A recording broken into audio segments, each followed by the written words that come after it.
Na palestra, na explanação do Evangelho anterior que nós fizemos aqui no Bezerra, não faz um mês, vai fazer um mês daqui 2 dias.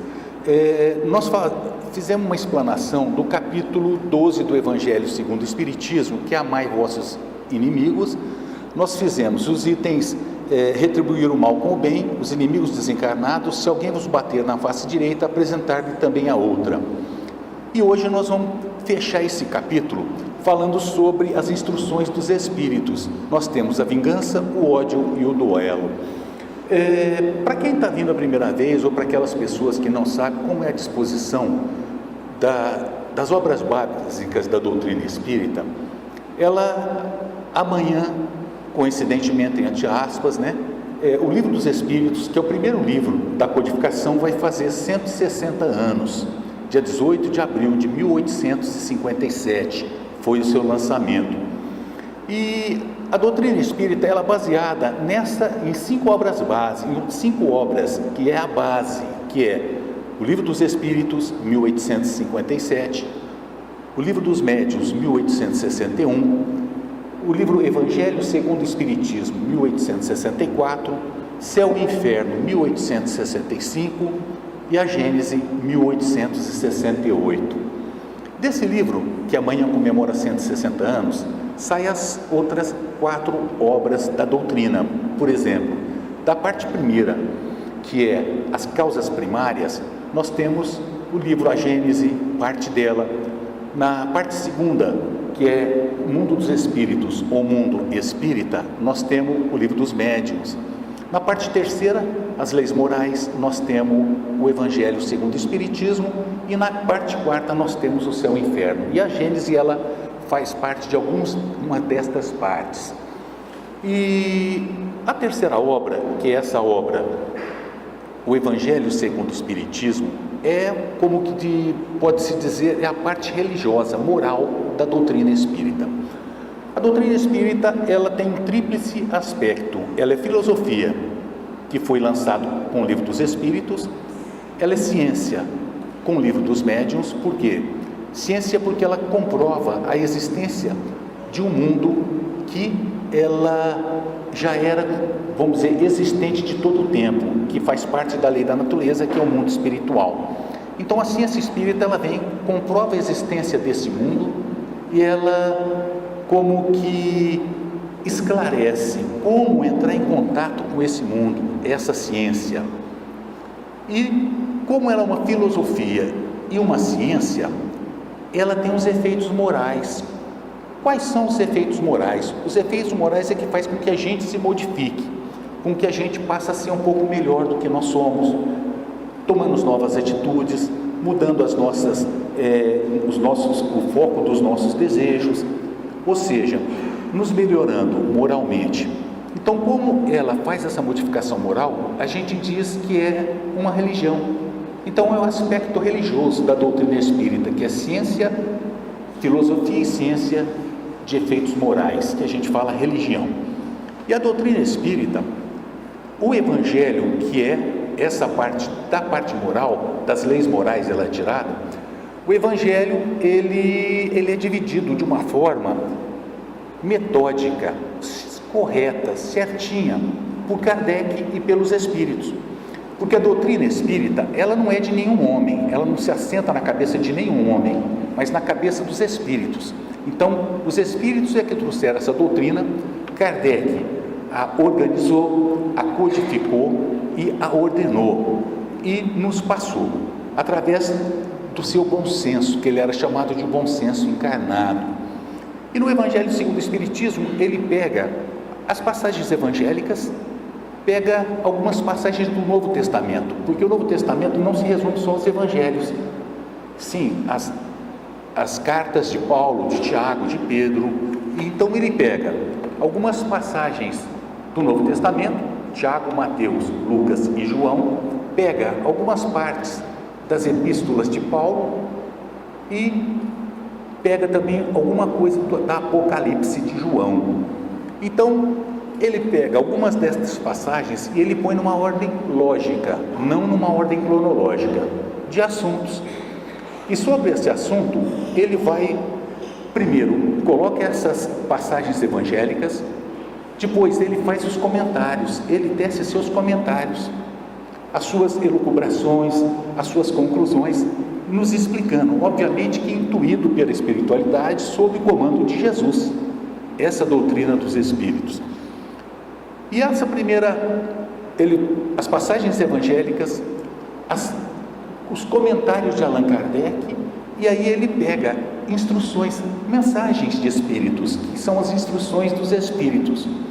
Nessa lição nós temos as passagens evangélicas, nós temos os comentários de Kardec e nós temos as instruções dos Espíritos. E olha que interessante, as instruções dos Espíritos, já em 1864, que foi lançado o Evangelho segundo o Espiritismo, mais de 1.000 centros espíritas já existiam no mundo. Isso está na introdução do Evangelho. Então esses centros de todos os lugares do mundo mandavam as mensagens para onde estava Kardec.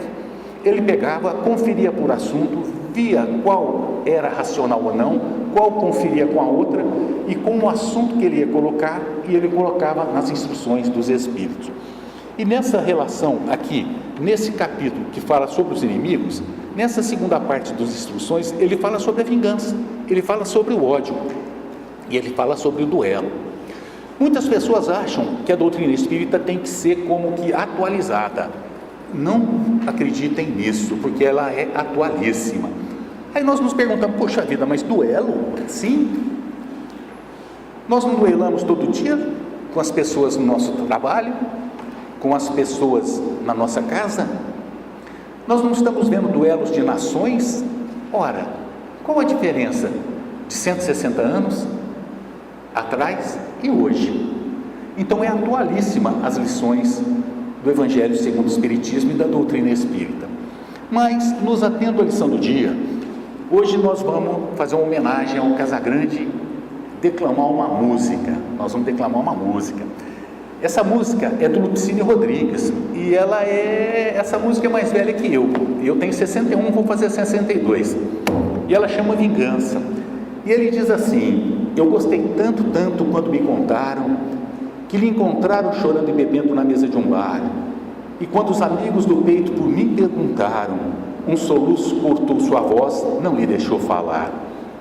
Ah, mas eu gostei tanto quando me contaram, que tive mesmo que fazer esforço para ninguém notar. O remorso talvez seja a causa do seu desespero. Ela deve estar bem consciente do que praticou, me fazer passar tanta vergonha com uma companheira, e a vergonha é a herança maior que o meu pai me deixou. Mas enquanto houver força no meu peito, eu não quero mais nada, só vingança, vingança, vingança, aos santos clamar.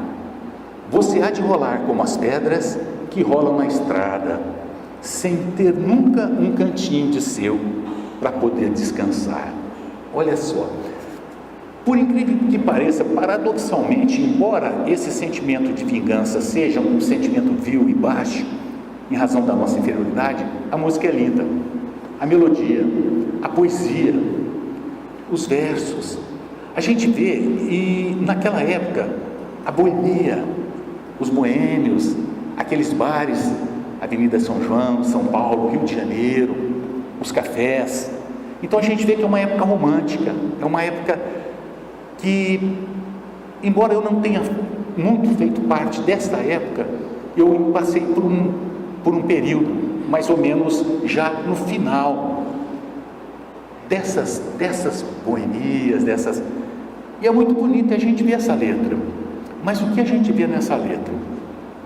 A gente vê a amargura, a gente vê a tristeza, a gente vê a traição, a gente vê aquela vontade de vingar de uma pessoa, porque essa pessoa o destratou a personagem da música. Mas esse sentimento de vingança, isso que nós trazemos dentro da gente, é correto? É certo? Será que é bom nós querermos o mal de alguém que nos fez o mal? Ou seria mais interessante querermos bem desse que nos fez mal? Como a gente vê na música, na letra da música, esse sentimento de vingança está fazendo mal para essa pessoa, porque a gente sente realmente aquela raiva, e essa raiva, ela faz mal para nós mesmos, que temos esses arroubos de vingança. Mas nós dissemos, ora, mas eu não quero vingar de ninguém. Muitas vezes, quando nós estamos em determinado lugar, uma pessoa dá uma fechada na gente, a primeira coisa que a gente fala, puxa vida, esse cara podia encontrar um poste e se arrebentar todinho. Não é vingança? Colocada no nosso dia a dia. Quando nós vemos uma pessoa denominada criminosa na televisão estuprar uma criança de 2 anos, tipo, meu Deus do céu, tem que matar, não é vingança? Obviamente que não tem justificativa de forma e absolutamente nenhuma para um ato desse. É um ato criminoso, um ato vil, e que tem que ser sim preso, e as suas repercussões nas reencarnações posteriores vão ser cruéis, cruéis, cruéis, cruéis. Mas nós querendo vingança, que essa pessoa morra, nós não estamos nos rebaixando aos mesmos sentimentos? Nós não estamos com aquele sentimento negativo, querendo mal, fazendo mal para nós mesmos? No Evangelho nos fala que a vingança é o último dos resquícios da barbárie. Por quê? Porque só os bárbaros querem se vingar. A mensagem de Jesus é o perdão. A mensagem de Deus através dele é o perdão e não a vingança. Quando a gente dá uma olhadinha no Antigo Testamento, o Antigo Testamento não são só as obras de Moisés, são os profetas, são várias obras, porque quando a gente fala o Antigo Testamento, nós falamos, nos reportamos ou entendemos que seja só Moisés, não é? A gente vê uma crueldade muito grande naquele Deus, que era Deus único. E aquela crueldade que a gente vê, por exemplo, no Levítico, que manda que se quebrar um osso seu, quebrar um dente seu, furar um olho seu, então é osso por osso, dente por dente. Então a gente vê que é um sentimento de vingança. Mas essa humanidade viveu há 3.500 anos. Há 3.500 anos, onde era necessário que se segurasse esse povo com penas cruéis, porque era um povo cruel. 430 anos de escravidão no Egito, não tinha a menor noção de higiene, a menor noção de nada, absolutamente nada, de cultura, de educação, de nada. Como é que Moisés tinha que fazer? Ele tinha que, pela força, sim, impor o respeito, porque a missão dele era trazer o Deus único para aquele povo e levá-los para a terra prometida, que é Canaã. E se ele não fizesse isso, ele teria conseguido? Se ele chega 1.500 anos antes de Jesus e ele já soubesse da mensagem de Jesus, grosso modo, e ele falasse para aquele povo, olha, vamos amar o seu inimigo, eles aceitariam? Ou eles teriam que ter penas cruéis e duras? Mas isso há 3.500 anos foi necessário que isso ocorresse, mas hoje já não. A partir do advento de Cristo, a nova concepção de vida e os paradigmas todos foram mudados. Ele veio trazer uma lei que é a lei do amor, a lei do respeito, a lei da compreensão e do perdão. Moisés, ele trouxe também os 10 mandamentos, que ele nos trouxe o que não fazer, o que eu não devo fazer. Não matarás, não furtarás, não desejarás a casa, o animal, os bens do próximo, não adulterarás, não. O que nos trouxe Jesus? O que fazer e como fazer. E uma das suas mensagens, em que ele resume todas as leis e os profetas, primeiro de todos os mandamentos, amar a Deus sobre todas as coisas, e eis que eu te passo o segundo, amar o próximo como a ti mesmo. Vos disseram, olho por olho, a vingança, dente por dente, mas eu vos digo, se alguém te ferir numa face, ofereça também a outra. Olha, por quê? Jesus, ele era covarde? De forma nenhuma. Nós vimos que ele não foi conivente, um minuto sequer ele foi conivente com aquelas pessoas do Sinédrio, os fariseus, saduceus. Não foi conivente um minuto sequer com eles. Imagina se Jesus aceitasse as propostas daquele povo, o que seria de nós hoje? Cadê o cristianismo? Ele não foi. Então ele nos trouxe a mensagem de o que fazer, como fazer. E a doutrina espírita nos traz a mensagem de por que fazer? Por que eu não posso me vingar? Eu tenho direito. Francisco Cândido Xavier, uma vez, foi agredido duramente por uma mulher, nas duas faces. Levou vários tapas, porque ele tinha se atrasado um pouquinho, que ele não tinha como atender essa senhora, porque ele estava ocupado. Chegou a machucar a cara dele. E ele falou: eu não vou atender essa senhora. Eu não atendo essa senhora. O que Emmanuel disse para ele? Chico, vai atender essa mulher? Ele falou para o Emmanuel: senhor Emmanuel, mas eu não tenho a razão? Emmanuel lhe disse: sim, você tem razão, mas ela tem a necessidade. Olha que interessante, porque se ele não atendesse aquela moça naquela hora, ele estaria se vingando. Precisa de mim? Me bateu? Também não te atendo, você vai ficar à míngua. E ele não fez isso, ele foi e atendeu. Olha só. Então a gente vê através da história da humanidade, a partir do advento de Jesus, que nós temos que nos adequar a uma nova situação, a situação do amor. Nós notamos que no decorrer desses séculos para trás, séculos, milênios, nós tentamos tirar tudo pela força, nós tentamos pelo poder, nós tentamos pelo ódio. Olha o que o ódio faz.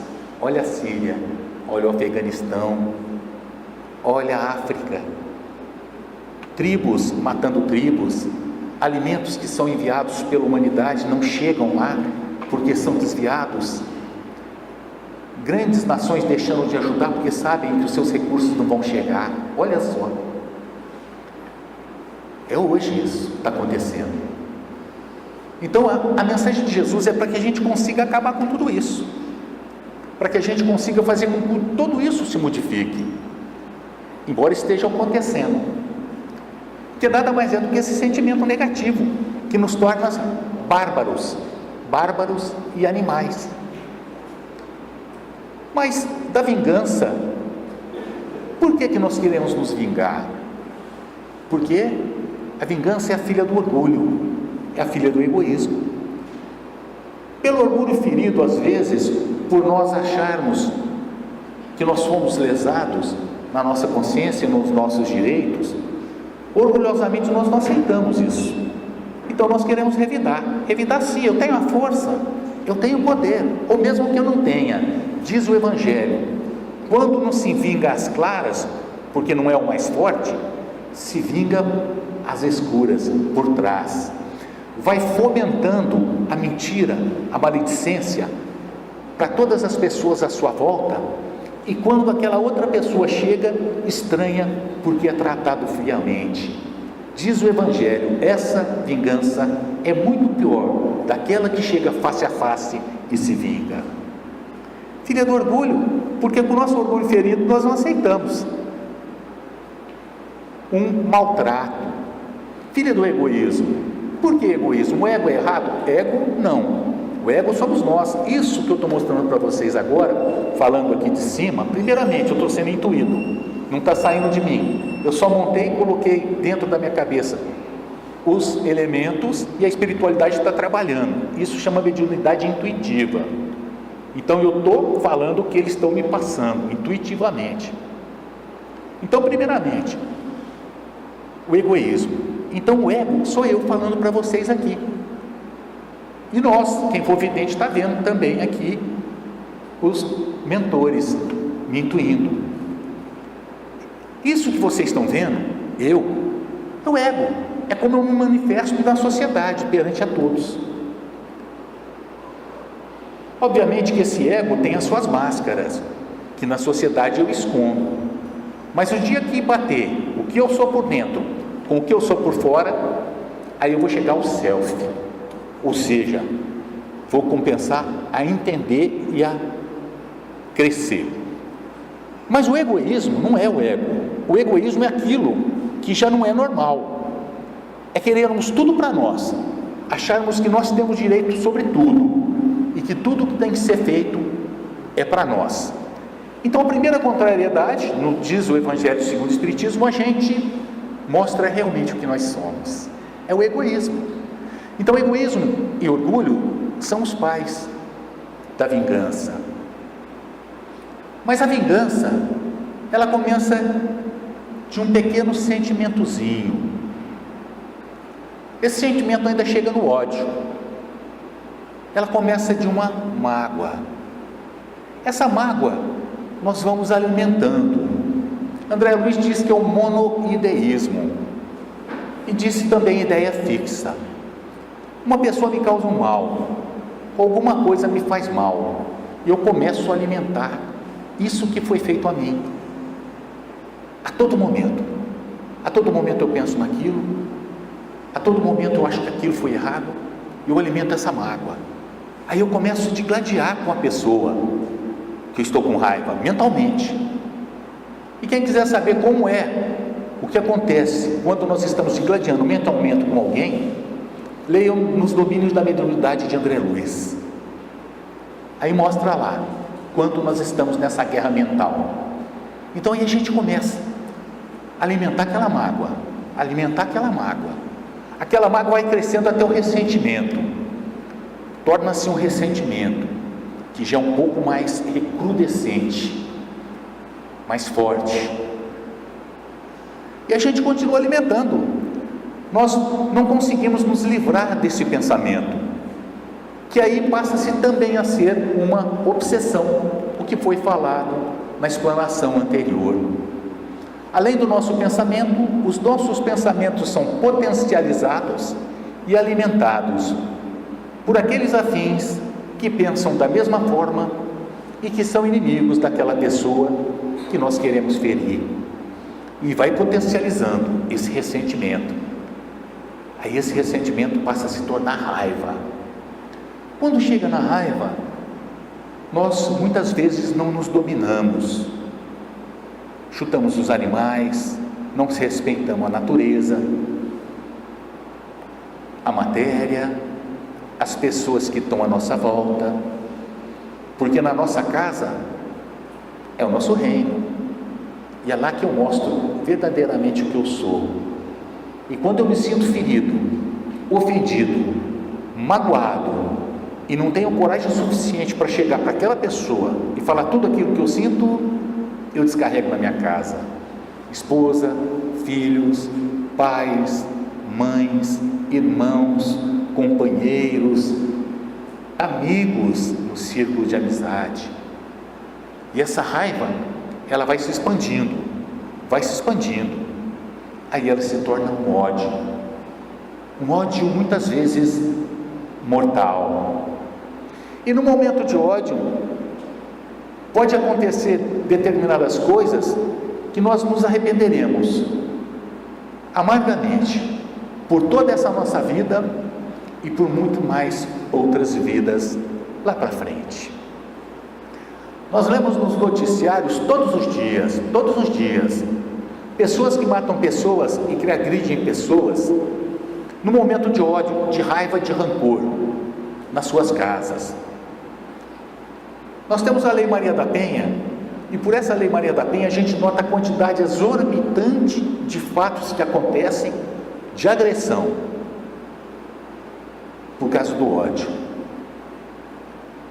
Milhares e milhares de processos correndo por todo o Brasil, criadas varas especiais de violência doméstica em razão da exorbitância de casos que têm acontecido, conhecidos, que entendo que não seja um terço do que realmente acontece. É o ódio. É o ódio. Trazendo a desgraça, trazendo o sofrimento, trazendo a dor.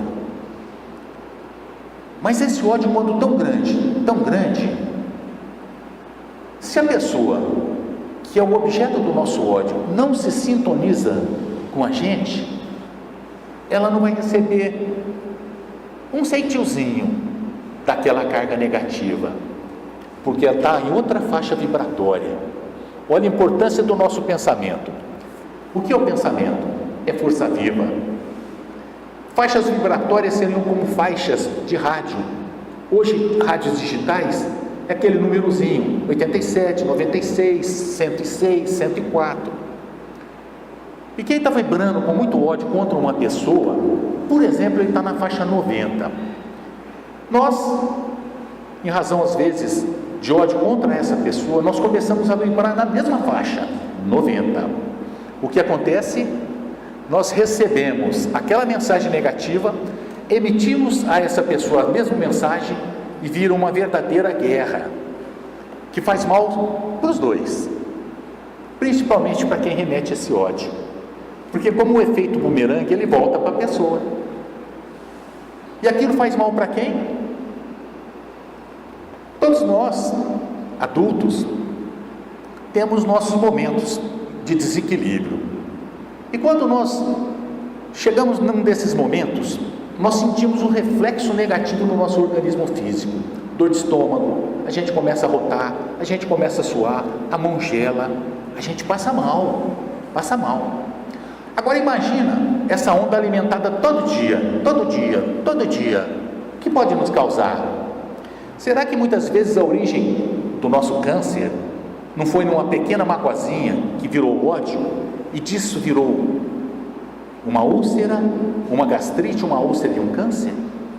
Ao alimentar o ódio. E o ódio nós podemos chegar sim ao duelo, tanto material quanto mental. Porque o duelo não se resume só a sacar uma arma de cowboy e um matar o outro, porque a concepção que nós temos de duelo é isso. Kardec nos diz que naquela época os duelos já estavam acabando, os duelos de espada, que já não se carregavam mais armas, e que aqueles que carregavam mais por enfeites, em ocasiões especiais, porque a humanidade já evoluída já não aceitava aquelas demonstrações de barbárie no meio das ruas, eram feitos escondidos, e ele disse que com o tempo ia acabar, e aqueles de público do dia a dia realmente acabaram, mas muitos não.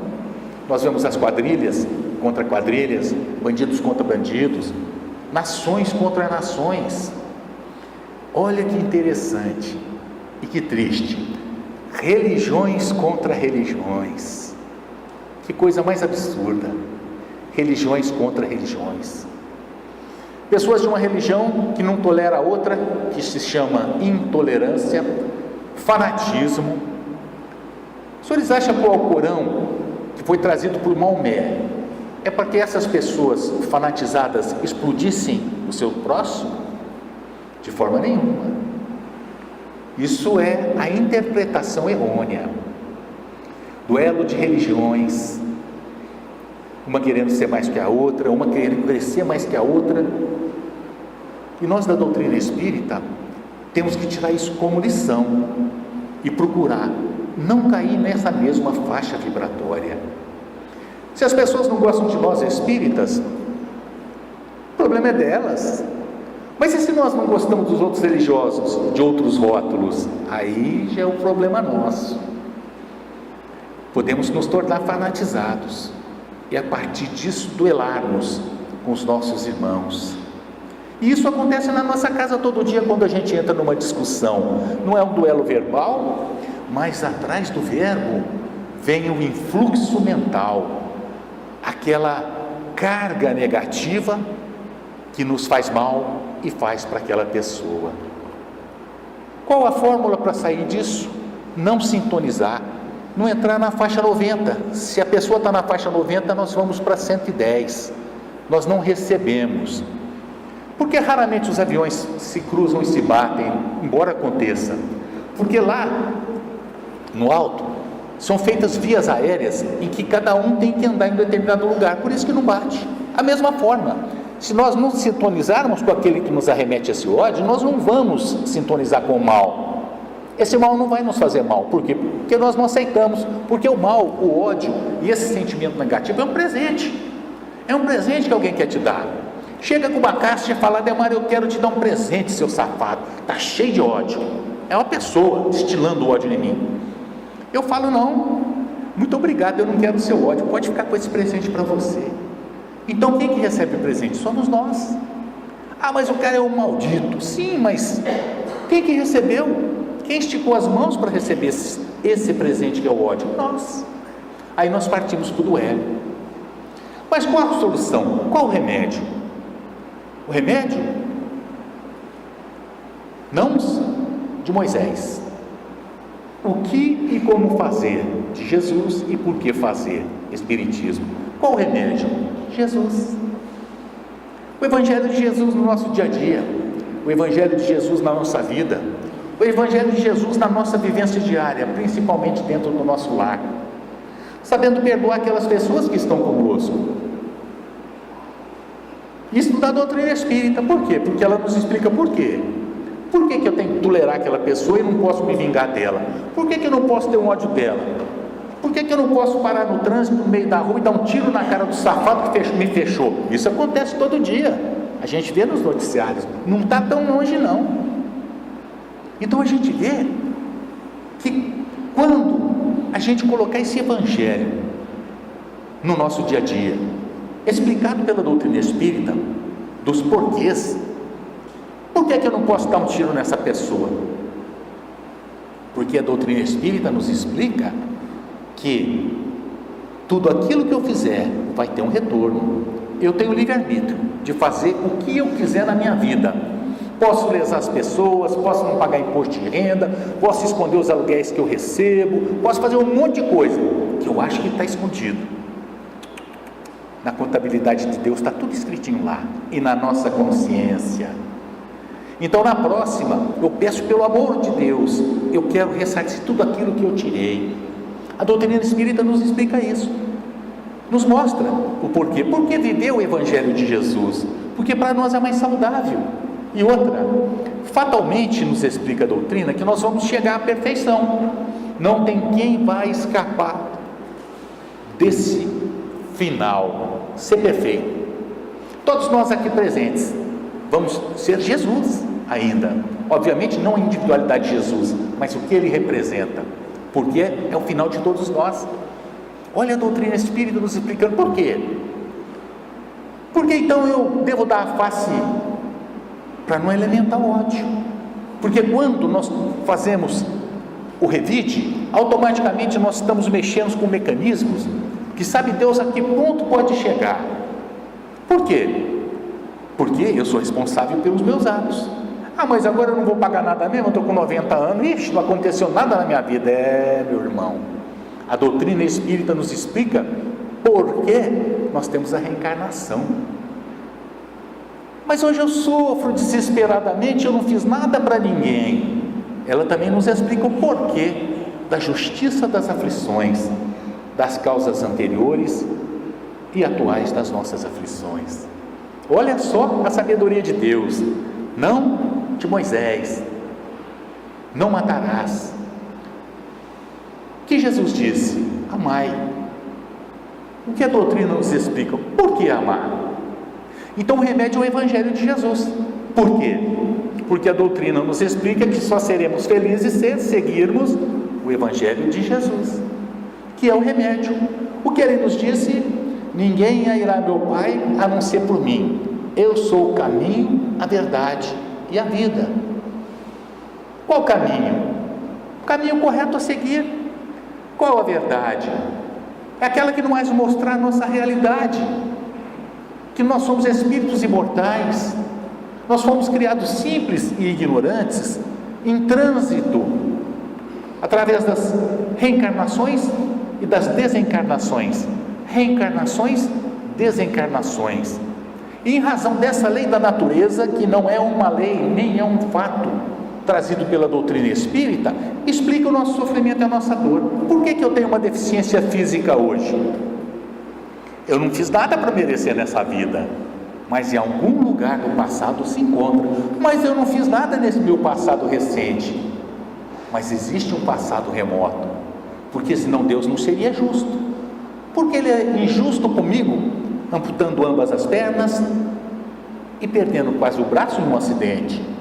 Vocês tão bonitos, por que Ele faz isso comigo? Para me testar? Não, para comprovar através da sua fortaleza o exemplo do amor de Deus. Sim, mas muitos estão nas suas casas deprimidos, deficientes físicos, que se negam a sair porque têm vergonha da situação, não encaram a vida e não conheceram a doutrina espírita. E quando conhecem, eles têm um conhecimento equivocado de que é uma doutrina do demônio, e não é doutrina do demônio, é uma doutrina de Deus, de Jesus. Então eu sei o porquê das coisas, eu sei o porquê que eu estou passando por isso. Não sei qual foi a razão, o que foi que eu fiz, mas eu sei que alguma coisa eu fiz, porque Deus é justo. Mas se Ele é justo, estou sofrendo de graça? Não. Compromissos que eu assumi, e como diz André Luiz, compromisso assumido, promissória passada. A partir do momento que eu emito uma promissória, eu tenho que resgatar. Mas Deus é perfeito, é misericordioso. Eu poderia sofrer muito mais, mas por tudo que a gente faz, o sofrimento é bem menor. Ele minora, Ele tira às vezes o sofrimento. Apóstolo Paulo foi um dos maiores criminosos, embora de boa fé. Olha, criminoso de boa fé, porque ele perseguia em nome de uma religião que ele acreditava piamente que era verdadeira. Quantas pessoas ele não matou? Leiam por gentileza Paulo e Estevão, muito lindo. Quantas pessoas ele não matou? Quantas pessoas ele não fez sofrer? Quantas pessoas ele não torturou? Para saber onde estava Ananias, ele arrancou as unhas de um jovem para que delatasse. Olha só a crueldade a que ele chegou. Na estrada de Damasco, ele simplesmente caído no chão, cego, vendo a sombra de Jesus, vendo Jesus, o que ele diz? O que queres de mim? E a partir do momento que ele se tornou um seguidor de Cristo, ele foi o maior divulgador da doutrina cristã de todas as épocas da humanidade. Sofreu dores inenarráveis, em todos os lugares que ele passava, ele apanhava, levava paulada na boca, chicoteada, pedra, muitas vezes quase que ele morre. Será que o Paulo, depois de todos aqueles crimes que ele tinha feito, com amor que cobre multidão de pecados, não conseguiu minorar mais de 90% tudo que ele tinha feito? Obviamente, porque o amor cobre multidão de pecados. Então, amar o Evangelho de Jesus nos nossos dias, tirar a vingança do nosso coração, o ódio, trabalhar o ódio, porque o ódio nada mais é do que o amor enlouquecido, porque quando nós temos ódio de alguém, é porque essa pessoa nós gostávamos e nos feriu. É o amor enlouquecido, o ódio. Trabalhar isso dentro da gente, que nós somos individualidades e nós temos esse poder. Jesus não disse: vós sois luzes? Nós temos esse poder da luz para fazer essas modificações em nós mesmos. Sejamos autossuficientes, com Deus segurando numa mão e Jesus em outra, para que possamos sair dos nossos buracos de sofrimento e de dor, trabalhando o nosso eu interior, colocando este Evangelho de Jesus no nosso dia a dia, explicado pela doutrina espírita naquelas partes em que ficaram obscuras, sabendo o porquê do nosso sofrimento, da nossa dor, de onde nós viemos, o que nós estamos fazendo da terra, para onde nós vamos, os porquês. Moisés: não matarás, não furtarás. Jesus: o que fazer, como fazer. A doutrina espírita: por que fazer? Porque o Evangelho de Jesus, porque somente com ele nós seremos felizes. Deus abençoe a todos de ambos os lados da vida. Essa é a explanação do Evangelho da noite. Muito obrigado pela atenção, muito obrigado.